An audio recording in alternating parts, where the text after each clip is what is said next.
In order to make a measurement for the mitral valve inflow velocity, we have to go to our apical for chamber, and we'll have to wait until we have a clear peak E and a peak A velocity. So now what we're looking for is to looking at this wave and putting the caliper just on top of the section that we believe is a peak. We have actually a range for a healthy peak for the E wave is between 0.6 to 0.8 meters per second. Now, the next measurement is going to be the deceleration time. This one has a healthy range between 160 to 240 milliseconds. Lastly, we have the A peak velocity, which has a normal and healthy range between 0.2 to 0.5 meters per second. These are tools that we use in order to make an assessment for how healthy is this inflow to the left ventricle. I did want to show this video on purpose because sometimes you can identify an A wave.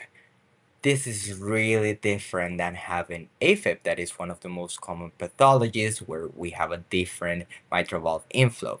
Here, we're totally missing the A wave signal. This is because we have a lack of depolarization in the EKG. We don't have a P wave at all.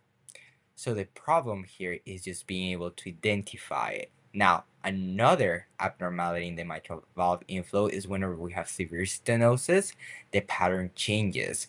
Now the slope is completely steep. What is concerning about this is the prolonged deceleration time. Again, one of the markers for stenosis is that a prolonged deceleration time more or equal to 220. This is highlighting that the area for the mitral valve is really small, and when you have a really small area, less than 1 centimeter square, that means that there is a huge level of stenosis. I hope that these videos are helping you in order to understand these concepts that are a little bit hard. I hope you have a good one.